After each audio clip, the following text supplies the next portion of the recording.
Hello, my loves. Welcome to Pain to Joy. My name is Danielle Sutty, and I am so thankful that you are here with me today. How's your heart today? Mine is feeling convicted and more empowered than I have felt in a long, long time, which is why I've chosen to share today. But before I do share, if it feels safe and good for you, I invite you to place one hand on your heart and one on your low belly.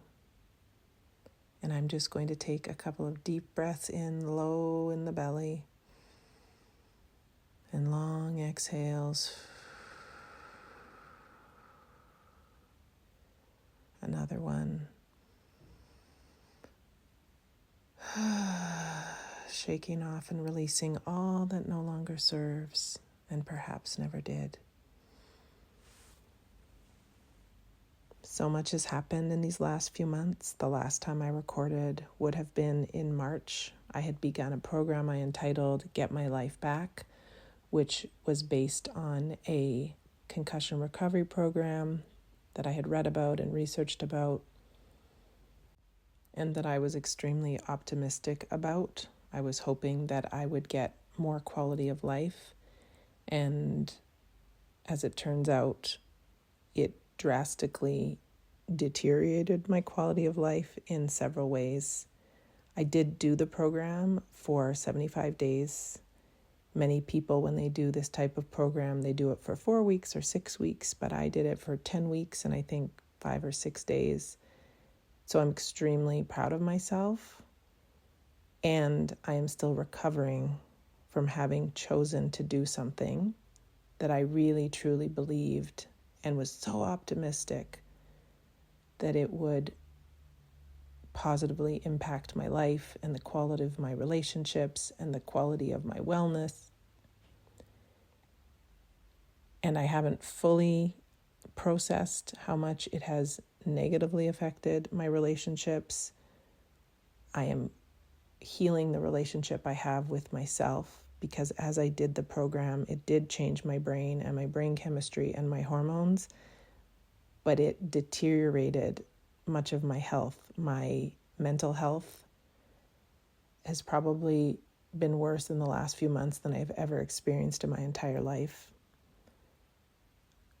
I didn't recognize myself. I didn't know who I was looking at in the mirror, which made it extremely challenging for me to even fathom spending time with friends. I did seek help. I did seek resources. I want to say thank you to all of the doctors I have seen, and the physiotherapists, and my osteopath, and my acupuncture doctor, my incredible counselor, naturopath that I've seen a couple of times, and a pharmacist to help with hormones. I am so thankful to everyone that has been helping me. And the reason why I wanted to share this morning was because in one of my past episodes, I talked about how everything is figure outable and how it's so important to advocate for ourselves. It is so important to advocate for yourself.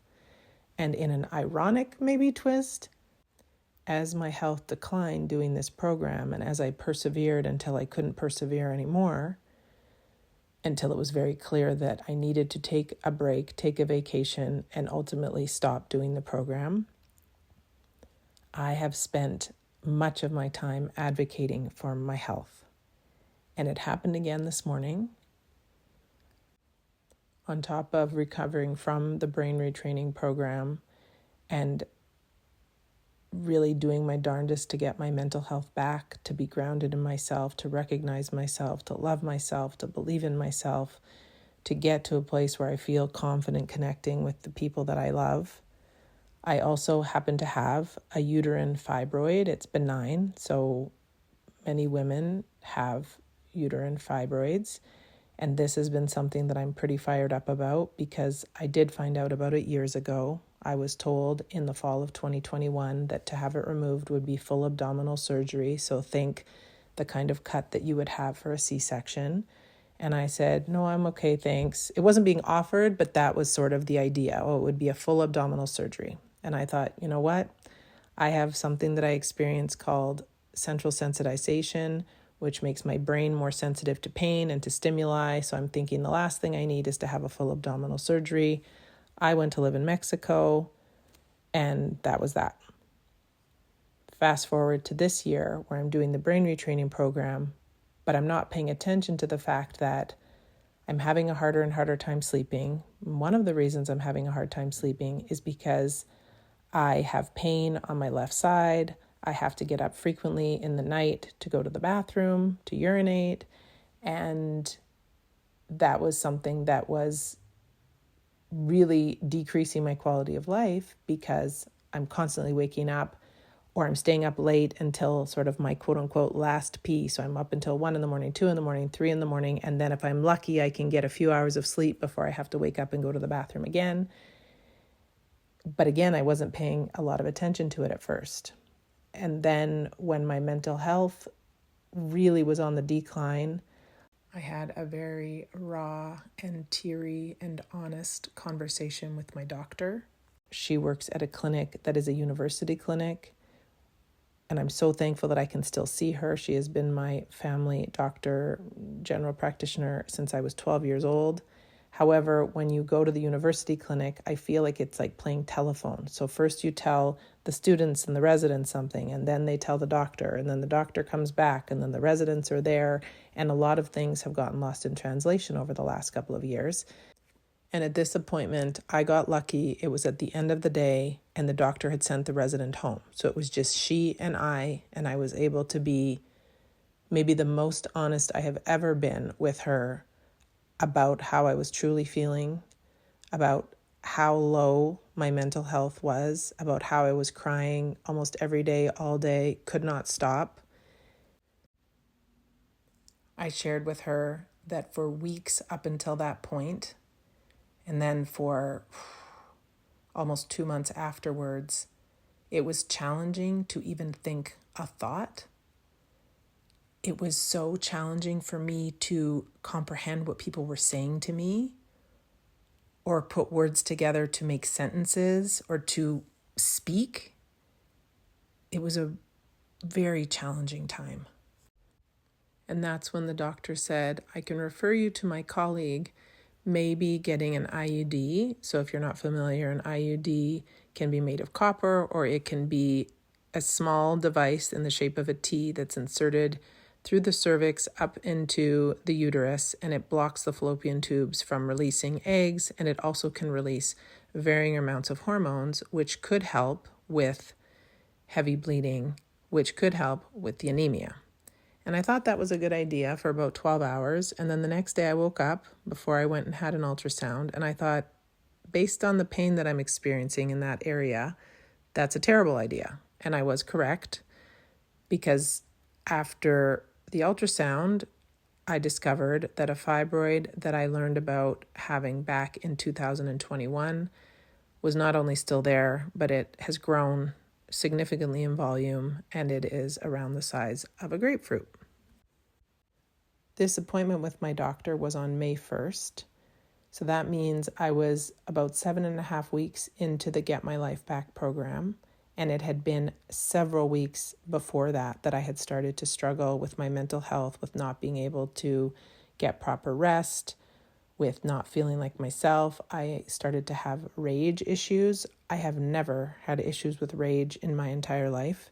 So that was very foreign to me, and another reason why I did not feel grounded, aligned, or equipped to spend time with friends, because I was incredibly concerned, still am at times, that I could just freak out. And it was pretty isolating. If I think about the handful of times I've seen friends in the last few months, it breaks my heart a little bit. And yet at the same time, I have taken this time and space and energy to come back home to myself, to love myself, and to advocate for myself.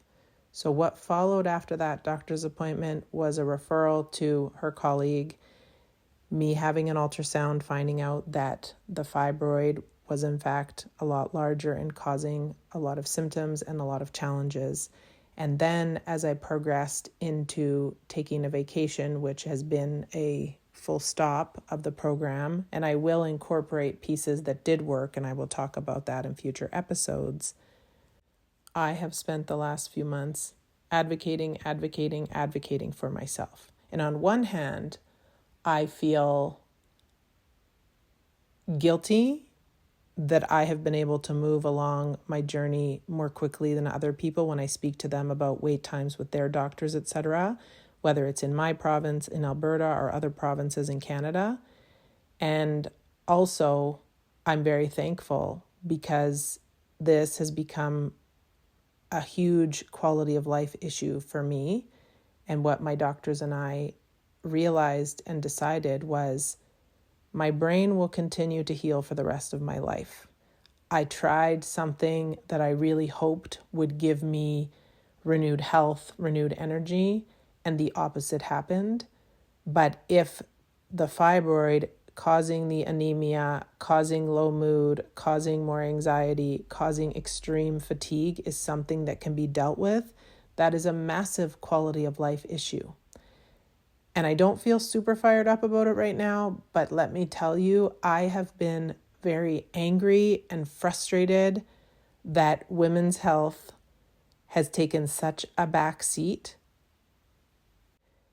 and that there is this idea that many women get fibroids and then they'll shrink in menopause. I found out that I had this large fibroid in the fall of 2021. Had that doctor said, that fibroid is probably going to continue to grow, this would be a good time to get it out, I might have considered it more. I didn't really give it too much thought. I used my delusional yet optimistic thinking that maybe it would shrink, maybe I would be meeting a future partner, maybe I would have a baby, maybe that would take the edge off the fibroid, maybe it would make it shrink. I don't know. But I think often about how if that doctor in 2021 had said, this is something we should deal with now because it is going to continue to grow. So at that time, 2021, I was 42 years old. I'm currently 46 years old. This might be TMI, but I still have a regular cycle, meaning that menopause for me could be in 3 years, could be in 5 years, could be in 10 years. Menopause, the actual definition is a year to the date of your last period. So if I'm getting my moon time every single month pretty regularly between 25 and 28 days, like clockwork, it is not reasonable to think that I'm going to be in menopause anytime soon. What does that mean? That means that the fibroid is going to continue to grow, is going to continue to press on my bladder, is going to continue to make it so that 2 to 3 weeks of the month I can't lie on my left side, that I can't get proper productive sleep because I'm getting up and going to the bathroom multiple times, or that I'm staying up late until I feel like maybe there's no more pee left in me. And not only with that doctor, but this idea that women are just supposed to endure heavy, erratic bleeding to the point of being anemic, to being fatigued, to the extent that I sleep and sleep and sleep some more. And the last few days when I finally been able to get out, I sleep in my car. I have naps in my car. I haven't been able to stay awake. I'll sleep 9 hours at night and 3 hours during the day. It's not okay. It's not okay. And the lack of research in women's health blows my mind. And the fact that we are just told that this is how it's going to be, no thank you. So I have spent so many waking hours advocating. I was able to see a gynecologist. The gynecologist was very clear that an MRI was necessary. I am extremely thankful and understand how blessed and lucky I am that my parents paid for the MRI, because it would have been a year wait for the MRI and then at the time 3 to 6 months to wait for surgery. Now that wait time is up by 8 months, but I had an MRI. I sought out a second appointment with a naturopath so she could explain how ferritin works and hemoglobin works. And although my doctor referred me to get an iron infusion to try and up my iron levels and help with the anemia and the fatigue and all of the other symptoms, I was a few points off of the cutoff, but that is why I'm making this podcast today because in the last few days, although I am taking iron supplements along with vitamin C every other day, because it has been researched that if you take your iron pills every other day, they can be better absorbed. So I've switched iron because too much information. Iron pills can cause constipation. And when you have a fibroid that is pushing on that side of your colon, it can be very painful every time you go to the bathroom. And so I've switched iron pills.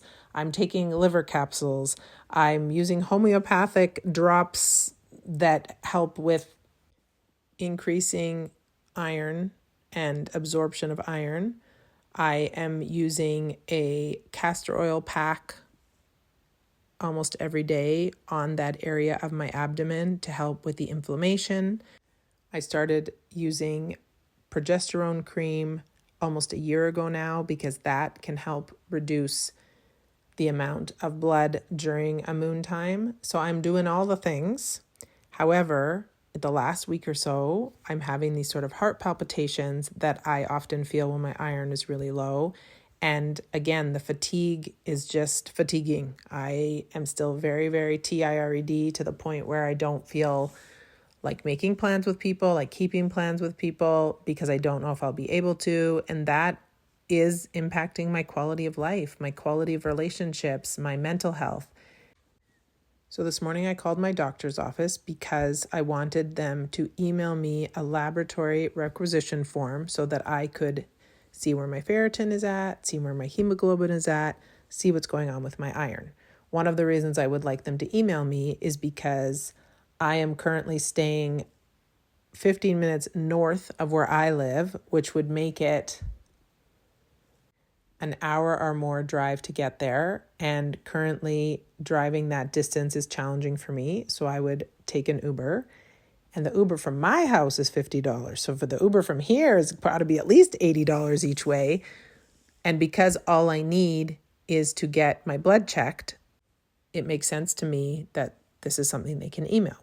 So when I spoke with the administrative person this morning, she said, your doctor will be going away, and the earliest I can get you in for a phone consult so that she can email you this form is September 8th. It is currently, what day did I say it was?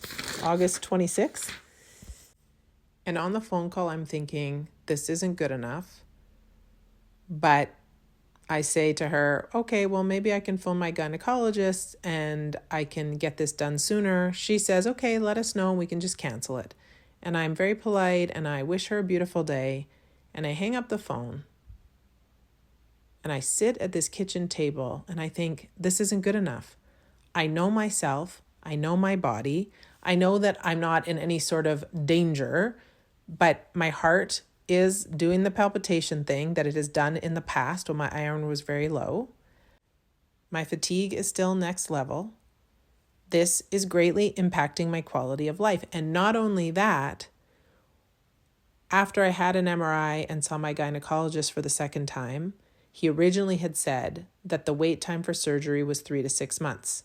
When I saw him a few weeks later, he then said 8 months, which mentally was a bit challenging because that means I know that for the next however many months, I will still not get good quality of sleep. That will still be affecting my mental health, which in this moment makes me want to cry and scream at the same time because it has really been challenging.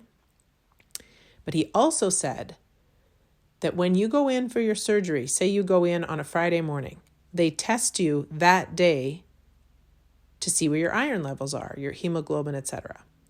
And if you're anemic and too low, you can't get surgery. So obviously for the next few months, my goal and my intention is to do all that I can, eat the right things, take the right things to increase my ferritin, to increase my hemoglobin. Because when I do get that surgery date, when I show up, I want to make sure that my hemoglobin and my ferritin stores are as good as they can possibly be. Therefore, I want to get this test as soon as possible. And if I was to get this iron test tomorrow, for example, and I see that my numbers are quite low, then I will go and pay out of pocket to get an iron infusion, which again, my doctor had recommended. But then when the other doctor phoned, he said, we do infusions for people whose hemoglobin are under 120. Your hemoglobin is 123. I said, should I be pissed off about this for the rest of the day? He said, no, because we're doing infusions for people that have way lower levels. You should be okay. And when I talked to the naturopath, she explained how hemoglobin works and ferritin stores work. And she also encouraged me to do everything that I could naturally to increase my ferritin stores and my hemoglobin, which really takes 3 months to pump back up. But because my ferritin had gotten so low, it makes sense to me, and it has made sense to my doctors the last few months to just keep an eye on things. So I got off the phone this morning. I'm sitting there 5 minutes, 10 minutes. And what bubbles up inside of me is, that's not good enough. That's not good enough. And the reason I chose to make this podcast today is because where are the not good enoughs in your life? What is happening that's not good enough? You deserve more. You deserve to be seen, to be heard, to be held, to be listened to. When you are feeling off, when you are not feeling well, when you know something is off in your body, learn to listen to it and learn to get people to listen to you. Because I am someone who years ago was the complete opposite of assertive. I needed to learn to be positively assertive. For someone that's people pleased and is a recovering people pleaser, being assertive, advocating for yourself can feel like you're being aggressive, can feel like you're being too much, which makes me think of Elise Myers when she says, if I'm too much, go find less. And so I'm thankful for these last few months, as challenging as they've been, as heartbreaking as they've been, because I sat there at the kitchen table this morning and I was like, that is not good enough. I'm not waiting until September 8th. I need to know sooner rather than later what's going on with my iron. Do I need an infusion? Is that why I'm still so freaking tired? Because this ain't working for me. And so the invitation is advocate, advocate, advocate for yourself. Say, this is a quality of life issue. This is a quality of life issue. I'm accustomed to being in pain. I have been in physical pain and emotional pain and more physical pain for years and years and years and years. So I'm not paying attention to something like the constant urinating, like the pressure that I'm feeling, like, oh, I can't lie on my left side. And then it just gets increasingly worse and increasingly worse. And then the not sleeping leads to low mood and worse mood. And then doing the brain retraining exasperated that. I understand that. But having a fibroid as big as a grapefruit, pushing on my bladder, pushing on my colon, and I didn't get into it, but I had a doctor look at me and say, and my mom was there, she was present as my witness. She said, oh, some people have fibroids that are way bigger that don't affect them. I'm sorry, what? We are all different. We all experience things in different ways.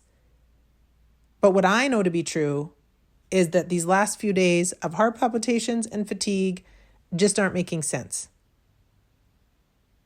So I phoned back. I spoke with a lovely gentleman who I've spoken with before. And I said, hi, I just called and she was really lovely. And I was told that the first appointment I can get is September 8th, but that's not good enough. I'm concerned about my iron levels. These are the reasons why. Advocate, advocate, advocate. And he said, in less than 10 seconds, well, your doctor is going to be away, but someone is substituting her this Thursday. Can you do a phone appointment at 11:15? Heck yes, I can. Thank you. Thank you. Thank you for hearing me. Thank you for listening to me. Thank you for understanding that this is important, that I am important, that my health is important, that my quality of life is important. And so the reason I chose to make this podcast today is to remind you that you are important, that your health is important, that your needs are important. A lot of my friends out there are mamas, and I see you doing everything for everyone else and forgetting about you, forgetting to make appointments for you, putting it off. No, go to the dentist. Email me if you need help. I will help you advocate for yourself. Your health is important. Your wellness is important, especially if you're a mama or a papa or you're a caregiver, teacher, nurse, whatever you're doing that is holding other people down. This last few months has been excruciating in the isolation of it and not being in connection with the people that I love so dearly in ways that I want to be connected. Yet at the same time, if I can't hold down myself, if I can't advocate for myself, if I can't take care of myself, then I'm no good to anyone else. If I don't recognize who I am in the mirror for physical, mental, spiritual health reasons, how can I be with anyone else? So that's what I'm learning. That's what I am unraveling. And it has been a journey. And I am not the happy, shiny, joy-filled, see the joy and see the beauty everywhere as much as I usually have self. But I am getting back to her. I am starting to see glimpses of her. And I will talk about it more in the next episode. Things that I am doing to get back to myself. I am coaching myself back to wellness. Things that I hope to share with you and with more people. Helping myself again, find the joy again, find the beauty again. Be able to breathe again. So please hear me when I tell you and I remind you that your health is important. Your mental health, your physical health, your spiritual health, your emotional health is so important. And it is not selfish to take care of yourself. It is not selfish to make time for yourself. Maybe it's not a doctor's appointment or a physiotherapist appointment. Maybe you want to get a massage. Maybe you want to plan a date night with yourself. Maybe you want to sit in the bath and read your favorite book all by yourself, to yourself. And if you have children, you have gotten your partner or someone that you love or someone that can help you with your children. Take your kids away for a few hours so that you have that time for yourself. Because when we lose ourselves, it can be so challenging to even connect with the people that we love. I know that. I am living proof of that. So I implore you and I invite you to do one thing for yourself as we end this episode. Do one thing that is going to bring you joy. Do one thing that allows you to see the beauty all around you. Do one thing that shows you that you love you. One thing that also ripples out and shows and tells other people, maybe not in words, but in your actions, that you are important to you, that you deserve to be listened to, honored, and respected, that your needs matter, because your needs do matter. You matter. Your health matters. And may you find the strength and the courage and the energy to advocate for yourself, for your health, for your quality of life, like your life depends on it, because it does. I love you immensely for being here with me, for your listening, because as I have said many times before, listening is loving, and I have not felt like sharing for a long, long time. And I'm glad to be back. Thank you for being here. Thank you for loving me. Sending you so much love as you journey to take care of yourself, to love yourself more and more and more. If you want to connect with me personally, you can reach me at dksutty@yahoo.ca. I am on Instagram, Danielle.Sutty, Facebook, Danielle Sutty. I'm on YouTube where you can listen to this. I'm also on TikTok. And I would love to hear from you. I would love it if you took the time to comment, leave a review, follow, subscribe. I appreciate it. I appreciate you. I love, love, love you. Take good care of you. Until we meet again.